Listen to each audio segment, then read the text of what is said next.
What's up? This is your boy Scotty, and this is another edition of My Perspective. What's up, you guys? As I film this, it's like 2 o'clock in the morning, and I know it's gonna be probably the sun gonna be up by the time this video drop.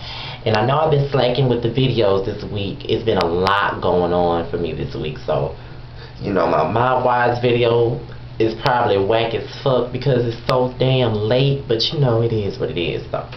So let me just get into this video and then I'm going to be up out of here. Hollywood Exes. I never had the chance to watch it. I never got a chance to watch it on VH1.com, and it's on my DVR, so I never had the chance to watch it yet.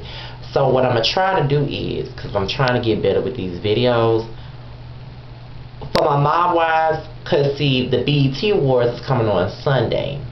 So I know that y'all gonna be waiting for my video probably within the next few hours of the show or the next morning.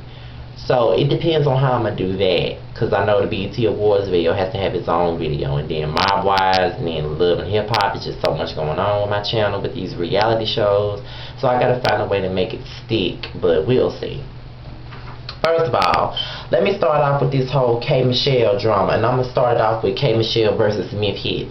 Now, as everybody knows, that I am a huge fan of K Michelle. I've been riding for K Michelle since 2009. I got all her damn mixtapes, listening to all of her music, and so I know her history. I already knew about her past with MempHITZ from the very beginning, because I've been into K Michelle from the very beginning, so I know all about her past and her struggles or whatever. Like I said on the show, like I said on my first review of Love and Hip Hop ATL, you know, everybody knows that her and Memphis had a tumultuous relationship. And with her being on this type of reality show like Love and Hip Hop ATL, you have to tell your story and how you got into the business and the struggles that you had to deal with being in the business. And MempHITZ was part of the reason why she's in the industry today, and he was part of her struggle of being in the motherfucking industry. So therefore, she has the right to speak on it. She did not say his name, did not speak his name into existence. So, you know, a lot of people didn't even know who the fuck K Michelle was until this show. This show gave her extra exposure. So people who really didn't know who the fuck K Michelle was didn't even know that she was talking about Memphis. So by Memphis walking around making tweets saying that I made you making yourself look motherfucking guilty, bitch. You the typical ass woman beater. Look at how you treat Toya on her show. Yes, you coming off as this sweet, generous, loving ass man, but behind closed doors, you a woman beater. That's how they all start off. They start off in the public eye like they just so nice and, you know, loving and all of that stuff. But in the meantime, they got a violent streak in them. But I'm not saying that he beating Toya ass, because I don't believe that he got the balls to beat her ass, because he knows that her brothers would get in that ass. But sometimes with dudes, when you treat one bitch wrong, you go to another bitch and she changes your ass. So you know what I'm saying? That's probably what the situation is. And I don't expect Memphis to say, yes, I beat this girl ass. But by you saying that you made her, if that ain't some Ike Turner speaking existence, if there ain't no damn Ike Turner ass language, you making yourself look guilty by even responding. If you know you did not whoop her motherfucking ass, then why the fuck are you even paying attention to it? It's obviously the guilt talking. And then you got Toya with her half talking ass every 5 minutes. I know she want to be that type of chick that's down for her man, but bitch, you really need to sit your motherfucking ass down, because who the fuck are you? Nobody knew who the fuck you was. If it wasn't for motherfucking Lil Wayne, nobody would even give a damn about you, bitch. And then you get with Memphis and you just think that you some bitch. Your man is an ex-woman beater, and K Michelle has no reason allowing this motherfucker. Before she got on Love and Hip Hop, this was her story. She was saying this shit, and I believe every motherfucking word that she said about his ass. I believe that he beat her ass. I believe that he spent her motherfucking budget, because it all makes sense as to why her career hasn't gone anywhere. He spent all her damn money. And I'm not just saying this because I know some people might say, oh, because Scotty is a big fan of K Michelle, he's going to automatically believe it. I don't think she has any reason to lie on him. And with him reacting the way that he's reacting, it shows that he's lying. You know what I mean? It shows that he's fucking lying. He's a lying ass bitch. I believe every word that K. Michelle had to say. And then Toya making all these indirect tweets and shit towards K. Michelle and saying that she need to watch Love and a thin line between love and hate and fuck what you heard. That bitch need to sit her half talking ass down, because just because she from New Orleans don't mean that she wanted with K. Michelle, because I don't believe she do. So Toya really needs to sit her ass down. She always trying to go in on a motherfucker because of Memphis. Like, just like she went in on T-Pain about his behind the music, and even though T-Pain and Memphis were friends or whatever, they got mad because VH1 edited Memphis's parts out in his behind the music, and they tried to blame it on T-Pain, and Toya half talking ass took it to Twitter. Bitch, sit your ass down. What you need to do is sit your ass down, worry about your damn marriage with Memphis, worry about Reggie, worry about Anita, and worry about Rudy and the dude that just got to jail and married this girl, and worry about the rest of your damn family. Stop worrying about what the fuck K. Michelle doing, because bitch, let me tell you something. You want to sit up here and say that she making songs about somebody that obviously don't give a fuck about him, but guess what, bitch? What about all these other female singers that have made songs about men from their damn past? Mary J. Blige gave us a whole album on My Life about Casey doing her ass bad, and that became a classic for her. So, bitch, if she's thinking about her life story, Memphis is going to be a part of it, because he was a big part of her damn life. He's the reason why she got a damn record deal.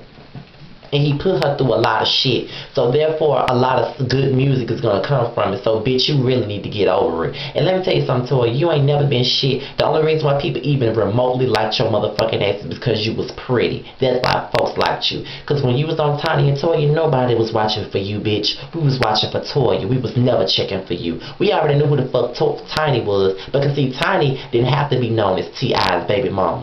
Tiny actually did something before she met T.I. She was with the group Escape, and everybody know who the fuck Escape is. Nobody knew who the fuck Antonia Carter was. So bitch, sit down. And then Tamar ass, her muffin baby looking ass, want to sit up here and draw up papers against K. Michelle because K. Michelle said we jump gates in Memphis.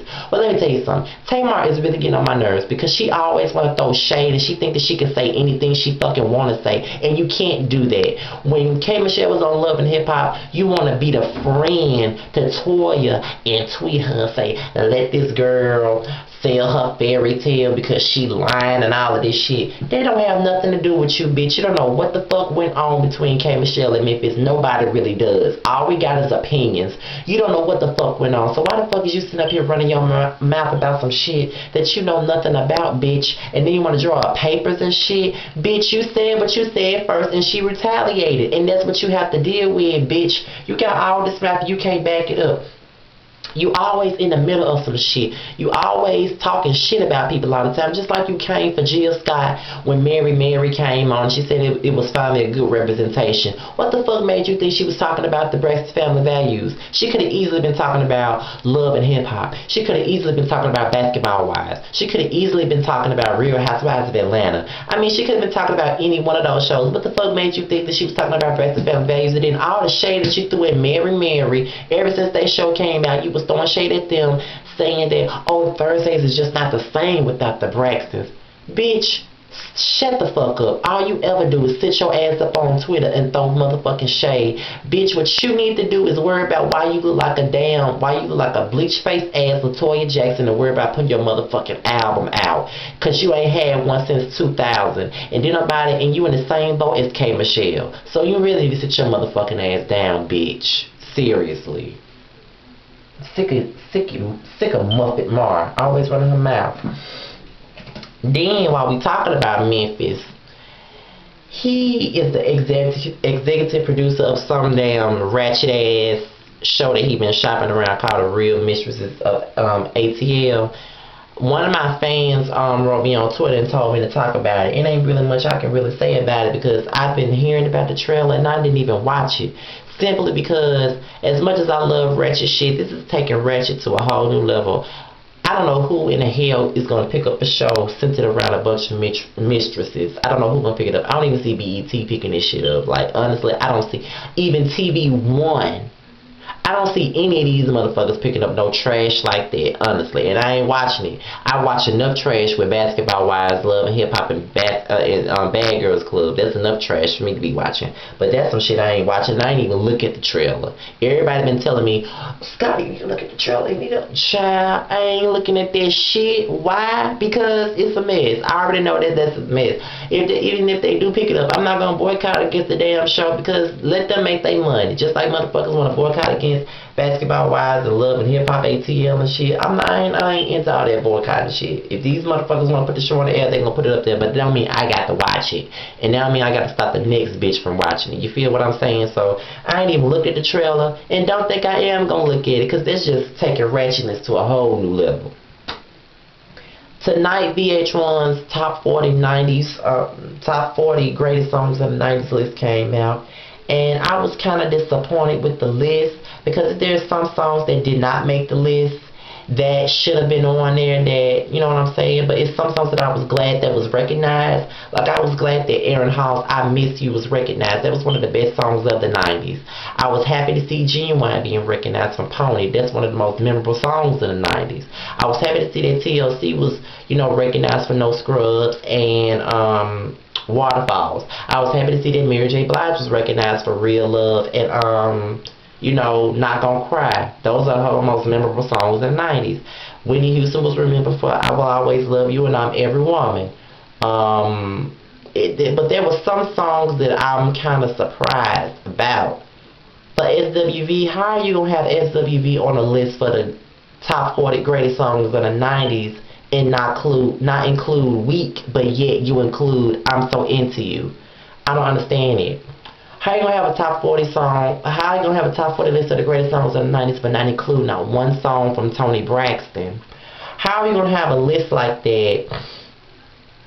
And you know what I'm saying? It's just, you include Johnny Gill, Rub You the Right Way, but you don't put Toni Braxton on the list.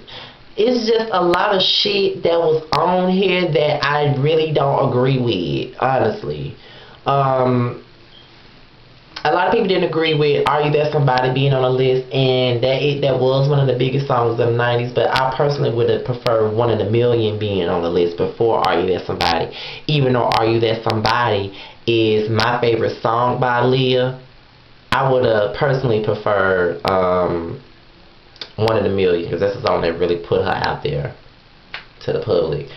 R. Kelly was on there twice with I Believe I Can Fly and Bump and Grind, and that pretty much makes sense.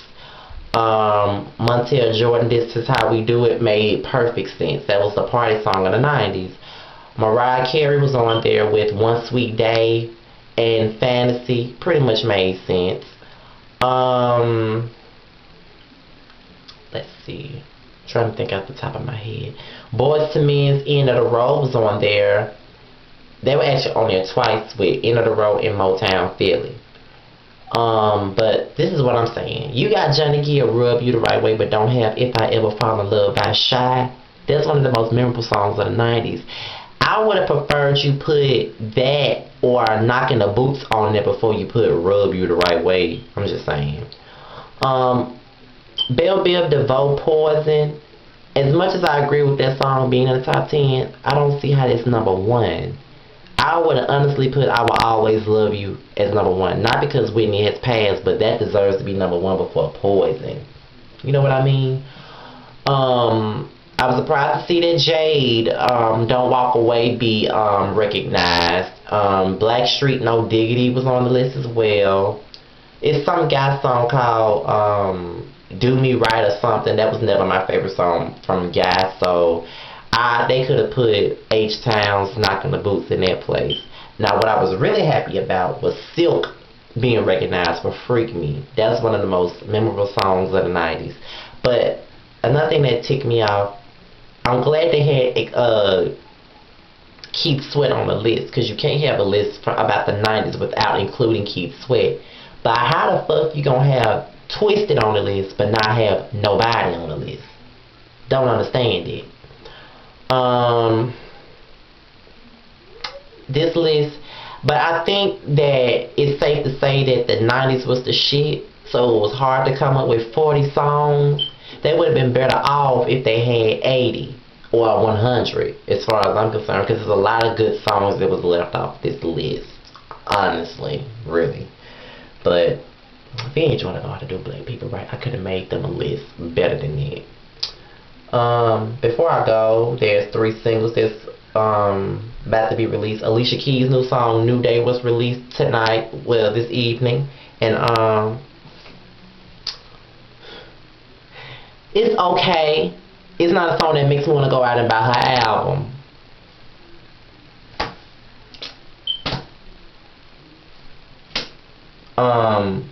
Kelly Rowland's new song with Lil Wayne drops tomorrow. It's called Ice, and it's written by Sean Garrett, and I'm really waiting to see how this shit sounds, as well as Keisha Cole's new song, which also features Lil Wayne, which is called Enough of No Love, and she finally got her Twitter account back up. So, and she got a new show coming out called Family First, which is going to premiere on BET. I think Keisha Cole is going to be just fine with her comeback. That's how I feel. Before I leave, I want to send a special shout out to Ernest and his friend. I don't know her name, but he got it. I follow him on Twitter. Been following him on Twitter for the last few months, over the last year, I think. And he's a poster on Brandy Source, and he has his own YouTube show called UCanHaveACokeShow. And I would suggest you guys go and visit his channel. I will post the link at the bottom of the video so you can check out his channel. It's called UCanHaveACokeShow. Make sure you check him and his friend out. Before I go, I gotta do my shout outs to my YouTube family, and I just forget people each time I give out shout outs. And I'm trying to, and I hope I just don't forget nobody now. Guys at Brunch, The Boy Dashing, Much Love from KY, Ashley Shaw Miller, Forrest Rocks, Closet Freak, Divalicious Queen, 83, I'm the Realist, Kids Star 88. Here we go. I think I forgot somebody. Sweet Addictions TV and The Scorpion Show. And I know I probably forgot somebody else again. With that being said, because I stay forgetting somebody, and I don't try to forget people, but it always happens when I don't write everybody's name down. But with that being said, I'm out of here, you guys. Be sure to check out Closet Freaks reviews on the Hollywood Exes, because it don't look like I'm going to be reviewing them regularly. I don't think I'm going to be reviewing Single Ladies anymore from the way it looks. I don't think so, because I have to make room for Bad Girls Club Mexico. Y'all know I got to review that. And that's it, you guys. The next video you'll probably see from me is my BET Awards 2002 video, and then after that video will come Love and Hip Hop ATL, and then my videos on Mob Wives and Real Housewives of NYC. Hopefully I do those earlier than I did the last time, and hopefully I can do an Ask Scotty video also next week along with my perspective. So I'm going to try to do better next week with giving y'all the video, because I really slacked this week. And I'm almost at 1,100 subscribers. Kudos to me. And make sure y'all check out You Can Have a Coke Show once again with Ernest and his friend. Don't know her name. And I'm out of here, you guys.